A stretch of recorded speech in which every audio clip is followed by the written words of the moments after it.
నమస్తే రమ్మగారు. నమస్తే జయ. రమ్మగారు, హ్మ్. ఏదైనా ఒక కొత్త పని చేయాలనిపిస్తుంది. దానికి సంబంధించి రకరకాలుగా ఎలా చేయాలి? ఎంత పెట్టుబడి పెట్టాలి? ఎక్కడ చేయాలి? అన్నీ ఆలోచిస్తాం. ట్రై చేస్తాం. సక్సెస్ కాదు. అంటే లాస్ట్ దాకా వెళ్ళమండి. స్టార్టింగ్‌లోనే మొదలుపెట్టిన వెంటనే, వెంటనే వచ్చేసేయాలి రిటర్న్స్ అనే ఒక ఆలోచన. ఛీ! ఇది బాగోలేదని చెప్పి వదిలేస్తాం. ఇంకొక దానికి వెళ్తాం. అదే పరిస్థితి. అంటే ఎండ్ దాకా వెళ్ళాలి. లేదా దానికి కొంత టైం ఇవ్వాలి. మనం ఏదైతే అనుకుంటున్నామో దానికి తగిన సమయం, దానికి మనమేం చేస్తున్నాం. ఇలాంటి ఆలోచన చాలా తక్కువగా ఉంటుంది రమ్మగారు. నువ్వు పెద్ద విషయం చెప్పావా? మళ్ళీ ఇంకొకటి ఏం ఆలోచిస్తారో తెలుసా? ఛీ! నాకే ఎందుకు ఇలా జరుగుతోంది? నాకసలు భగవంతుడు కూడా సహాయం చేయట్లేదు. చుట్టుపక్కల వాళ్ళు అలా కూడా ఆలోచించేస్తారండి. అవును. కదా! నువ్వు ఇప్పుడు పెద్ద విషయం చెప్పావు. నవ్వొస్తుంది నాకు అది వింటుంటే. చిన్న చిన్న విషయాలు జయ. ఒక చిన్న ఫేస్ ప్యాక్ ట్రై చేస్తాం. దానికి కూడా టైం ఇవ్వం మనం. కరెక్ట్ అండి. నిజం. నిమ్మరసంలో ఏదో ఆలోవెరా జెల్ ఇంకేదో కలుపుకొని రాసుకోవాలి. చూసాం. అదొక వారం రోజులు చేస్తే ఇది వాడకండమ్మా, క్యాజువల్‌గా చెప్పాను. ఓ వారం చూస్తే అప్పుడు మన మీద ఏదైనా తేడా ఉందా తెలుస్తుంది. 1 వీక్ 10 డేస్ చేస్తే గానీ కనపడదు. రోజుల తరబడి చేస్తే బాగా వస్తుంది. ఏదైనా 3 నెలలు అని చెప్తారు కదా!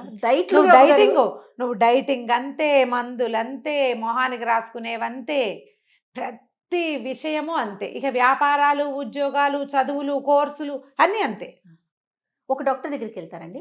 ఫర్ ఎగ్జాంపుల్ హోమియో అనుకుందాం. హ్మ్. వెళ్తారా? ఏదో ఒకటి వెంటనే తగ్గుతది. ఒకటి కొంచెం టైం పడతది. కానీ వెంటనే రిజల్ట్ వచ్చేసేయాలి. చేయాలి. ఇది వేస్ట్ అని చెప్పి అలోపతికి లేదంటే ఆయుర్వేదానికి మేము హోమియో వాడామండి, తగ్గలేదంటారు. తగ్గలేదనేస్తారండి. ఇట్లా అదే. షిఫ్ట్ అయిపోతూ ఉంటారు. అయిపోతారు. కొంతమంది ధోరణి అలా నిజమేనండి. ఉంటుంది. నేను చాలా పెద్ద విషయం చెప్పాను. ఇది అసలు సూపర్. ఇవి చిన్న చిన్నవి జయ, చాలా చిన్నవి.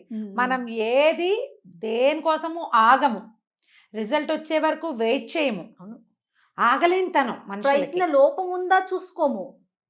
అసలు దానికి టైం ఇవ్వద్దు మనం దేనికైనాను. టైం ఇవ్వాలి కదా. ఇప్పుడు రామకృష్ణ పరమహంస కథలు చెప్తుంటారు. కొన్ని కథలు భలే ఇంట్రెస్టింగ్గా ఉంటాయి.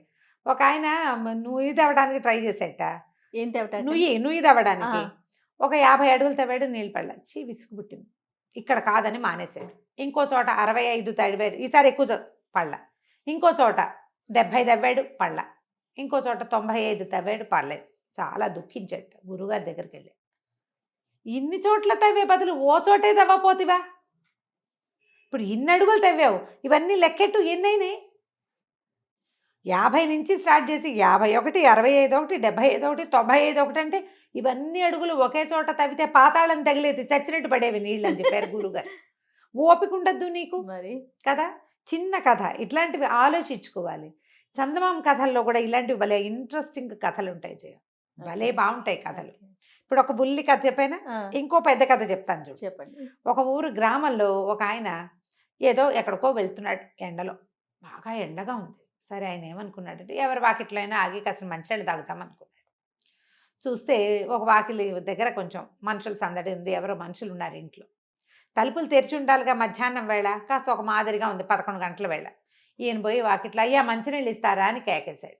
ఆ లోపల ఉన్న గృహస్థు పూజ చేసుకుంటున్నానండి, అయ్యాక వస్తాను కూర్చోండి అన్నాడు. ఈయన అరుగు మీద కూర్చున్నాడు. గంట వినపడింది. ఒక 5 నిమిషాలకి. గంట ఎప్పుడు ఇస్తాం, గంట ఎప్పుడు కొడతాం? చివరిగా హారతి హారతి ఇచ్చేటప్పుడు. హారతి అయ్యాక ఇంకేం ఉండదు. ఇంచుమించుగా అయిపోయినట్టే పూజ. ఏదో పునఃపూజ చేస్తే చేస్తారు, అన్ని రోజులు పునఃపూజ చెయ్యరు కదా. హారతి ఇచ్చేస్తే నైవేద్యం పుచ్చుకుని ఆయన వస్తాడు, మంచినీళ్ళు తెస్తాడు అనుకున్నాడు. రాల. అయ్యా మంచినీళ్ళు ఇస్తారండి అన్నాడు. విఘ్నేశ్వర పూజ అయిందండి, అమ్మవారి పూజ మొదలెట్టాను, పూజ అయ్యాక వస్తానన్నాడు. మళ్ళా ఒక 7-8 నిమిషాలకు గంట వినపడింది. వస్తాడులే అనుకున్నాడు. రాల. మళ్ళీ కేకేశాడు. అయ్యా మంచినీళ్ళు ఇస్తారంటే ఇప్పుడేనండి అమ్మవారి పూజ అయింది, అయ్యవారి పూజ మొదలు పెడుతున్నాను, అది అయ్యాక. ఇక గంటలు వినపడుతూనే ఉన్నాయి. ఇతను ఏం చేశాడు, 3 గంటలు అయిన తర్వాత ఈసారి అటు ఇటు తిరగటం మొదలుపెట్టాడు. వాకిట్లో గుణపం ఒకటి కనపడింది. కనపడితే ఏం చేశాడు, గంట వినపడినప్పుడల్లా ఒక గుంట తవ్వాడు నేల మీద. లోపల నుంచి గంట వినిపించింది, తవ్వాడు. ఇప్పుడు వస్తాడని చూశాడు, రాల. పూజ అవటల. మళ్ళీ గంట వినపడింది, ఇంకో చోట తవ్వాడు. సరే మొత్తానికి ఒక గంటన్నరకి ఆ లోపల నుంచి ఆయన మంచినీళ్ళు పుచ్చుకొచ్చాడు. పుచ్చుకొచ్చేసరికల్లా వాకిట్లో ఏముంది, వాకిలంతా గుంటలు తవ్వున్నాయి. ఆయన నిర్గాంత పడిపోయి, నీ మొహం మండా, అన్ని గుంటలు తవ్వావు ఏమిట్రా నాయన అంటే, నువ్వు గంట కొట్టినప్పుడల్లా గుంట తవ్వాను నాయన, నువ్వు భలేవాడివి, ఈ మంచినీళ్ళు అడిగితే ఇంతసేపా, నేనేమన్నా అన్నం పెట్టమన్నానా, ఒక గ్లాస్ మంచినీళ్ళు ఇచ్చిన తర్వాత నువ్వు గంటలు వాయించుకోకూడదు అన్నాడు. అనేసరికి వింటే ఆయన కొళ్ళు మండిపోయింది. చక్కగా లక్షణమైన వాకిలి ఎంత గుంటలు తెవ్వేవు, నీ నాశనం మొహం చేసావు. మండ, ఆ తవ్వే గుంటలన్నీ ఒక్క గుంటే తవ్వితే నీకు కావాల్సిన మంచినీళ్ళు పడేవి అందులో అన్నాడు. అనేసరికి ఈ వచ్చిన ఆయన ఉన్నాడు మంచినీళ్ళ దాహం, ఆయన నీళ్ళు కాసిన ఎత్తు తాగి అన్ని గంటలు కట్టి అంతమంది దేవుళ్ళని పిలిచే బదులు ఓ దేవుడిని పిలిస్తే ఈ పాటికి దిగొచ్చేవాడు కాదు. దిగొచ్చేవాడు కదా.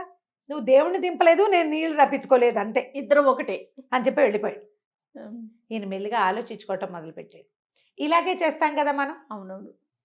ఈ దేవుడికో పూజ, ఆ దేవుడికో పూజ, ఇంకెవరికో ఒక పూజ. మనకి ఇంతమంది దేవుళ్ళు ఉన్నది ఎందుకు? అందరికీ పూజ చేయటానికే.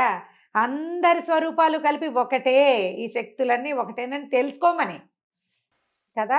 మనం దాన్ని చెయ్యం. ఏదైనా పూర్తి ప్రయత్నాన్ని మనం చెయ్యము.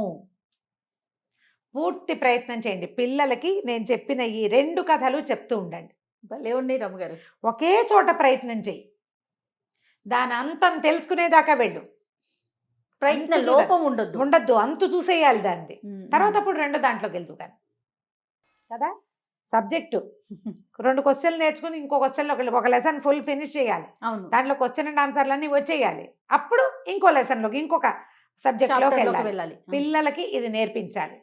పెద్దవాళ్ళు ఇది నేర్చుకోవాలి.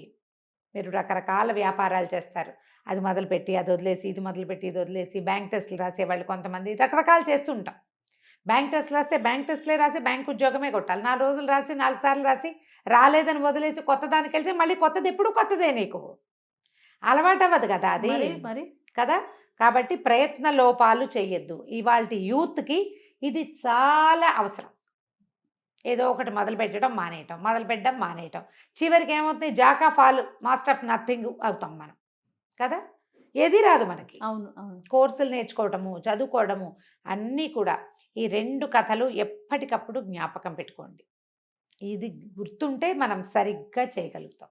ఏదైనా మొదలు పెడితే దాన్ని పర్ఫెక్ట్గా టిల్ ద ఎండ్, చివరి దాకా చేయాలి, రిజల్ట్ వచ్చేదాకా చేయాలి.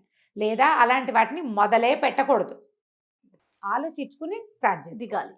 చాలా బాగుంది రమ్మగారు. నమస్తే. నమస్తే.